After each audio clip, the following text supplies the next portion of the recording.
If you have to watch his eyes as another girl passes you and you're holding hands and you're together, let him go. Let him go now. Immediately. Off. Off button. Quick.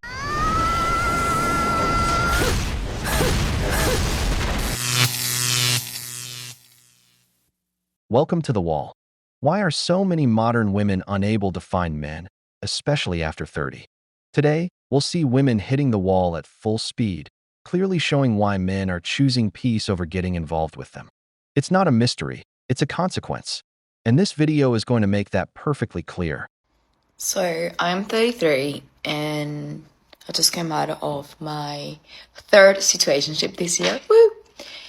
And I'm gonna sneeze. Sorry, I have really bad hay fever.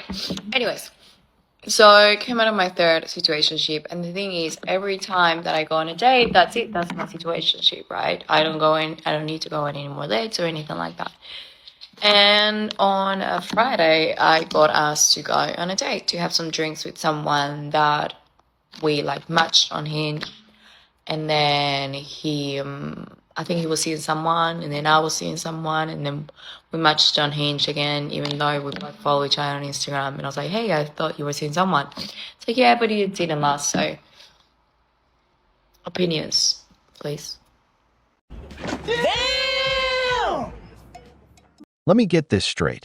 You've had 3 relationships in 1 year, basically jumping from bed to bed. And even while you were in a relationship, you were talking to another guy. You two had already added each other on Instagram. You know, the friend zone guy, one of those they keep on standby. Now he's trying again, and she's actually considering it. We're talking about a 33-year-old woman who should have already gotten off the Chad carousel. But she doesn't learn, man. This is the kind of woman you just can't take as a wife. She's been through too much and carries too much baggage. Women like that aren't relationship material. Men, when you ask a woman out for coffee, I feel like this is what you think. When they decline, I think you're like, well, see, they only wanted my money. And they think that I don't have anything. And I just didn't want to go out with someone who wants me for my money. So now that she canceled, I know that she was a gold digger. That's what I think you're thinking. Women are thinking this. Hey, he invited me for a cup of coffee. I know through other men who are teaching women how to invest in themselves and find a partner who actually wants to go out with them and get to know them, has told me this is very low value. I have to decline this because this person doesn't value me and probably goes out with a bunch of other people for coffee. And I want someone who's making an investment up front and shows me that they care and put some thought into this date. Oh, hell no!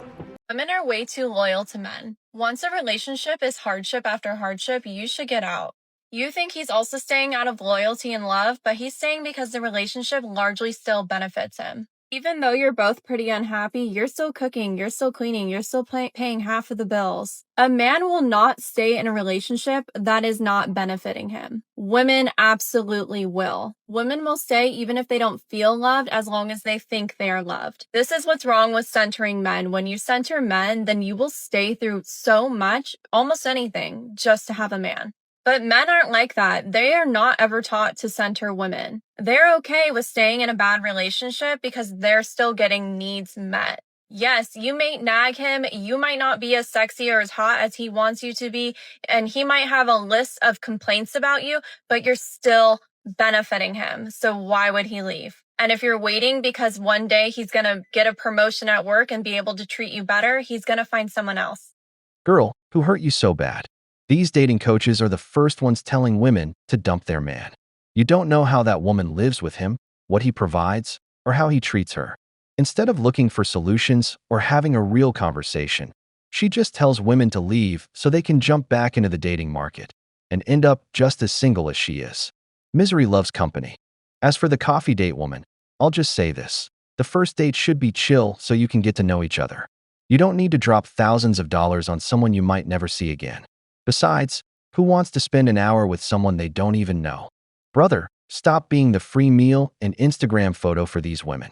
If she doesn't want the coffee, she's not genuinely interested in you. Women. Men not being at work on a weekday. I don't like it. Oh, so men shouldn't take time off? No. Oh my. Why are you not at work? Why is it a Wednesday afternoon and you're not working? I mean, it's almost like it's nobody's business why a man would decide to take the day off work. I mean, heaven forbid he be taking care of some personal or family business, or even just taking time for himself. But apparently, that's asking too much. Not at the office. Not on a construction site. I wonder if they could stereotype men a little bit more. I bet that would help. Do you work from home? Because even that's pushing it. And who can guess what they're about to say next? Working from home is for the girlies. The girlies and the gays. Not for the guys. Oh, this is fun. So now the appropriateness of a person's job is dependent on their gender as well as their orientation. K. Why are you traipsing around a random city on a Tuesday? Go to work. Go to work. You know, ironically, in the spirit of equality, I think someone should probably be taking their own advice. And I can almost guarantee she's unemployed and living with her parents. I swear, ever since women discovered TikTok, they can't stop using it to blurt out the first dumb thought that pops into their heads.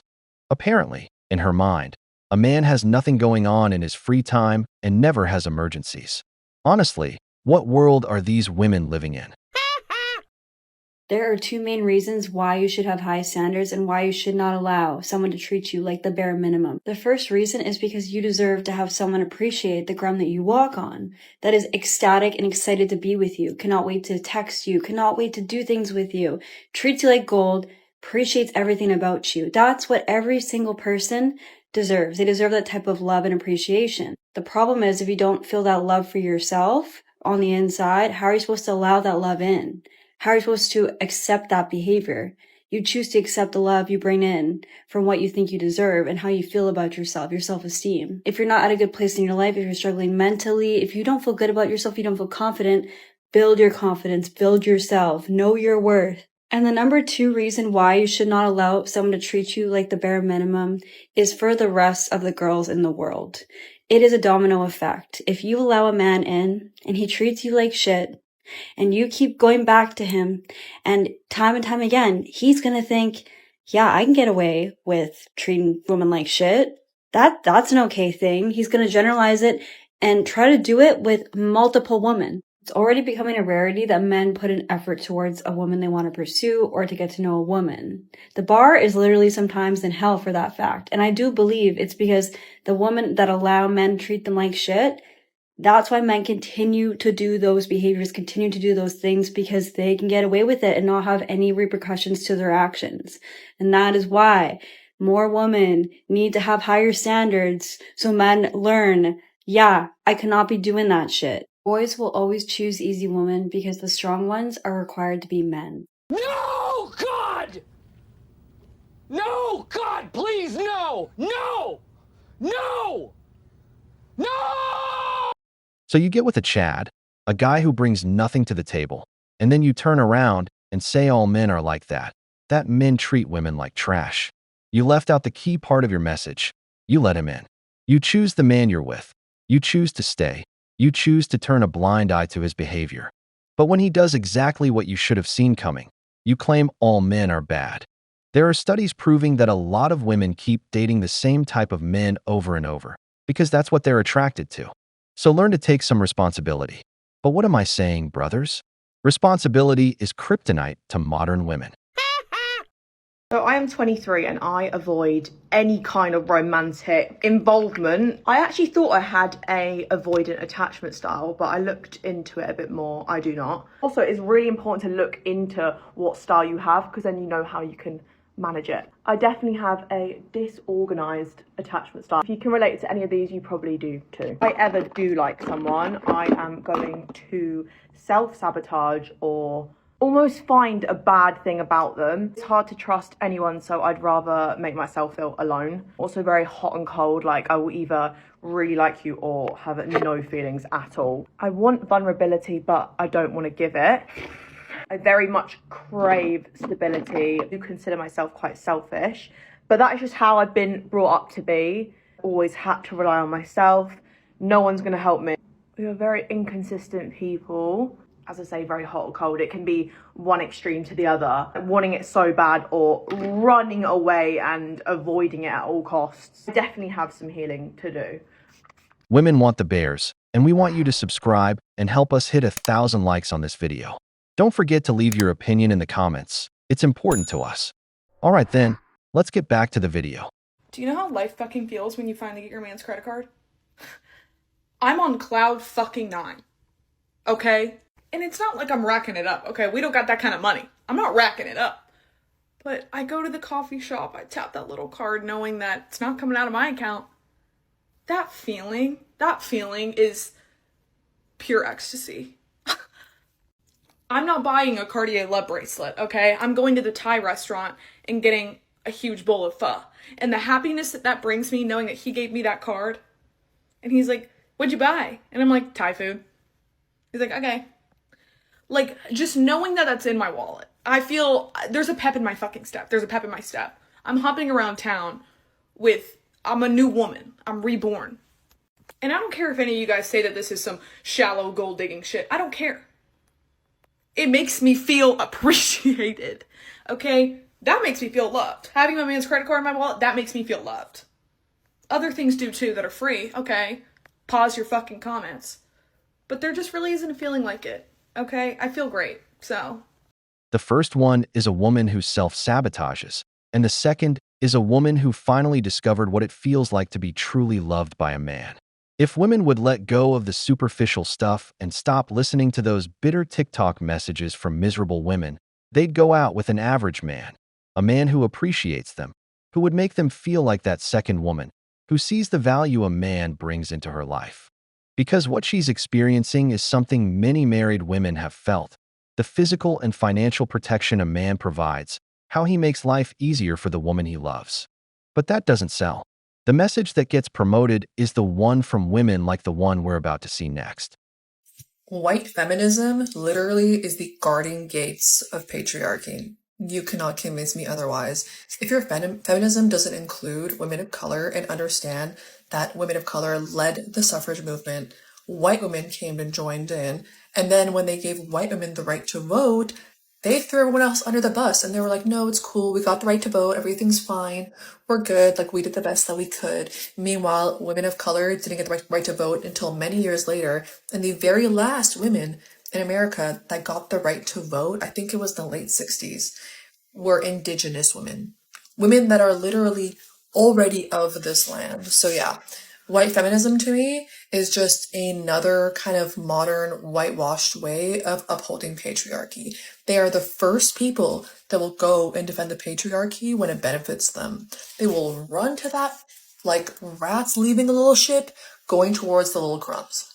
White feminism literally exists to ensure that white women are in a group all together, being like, we struggle, right? Because we're women, but they're only comparing themselves to the next level right beside them, which is men.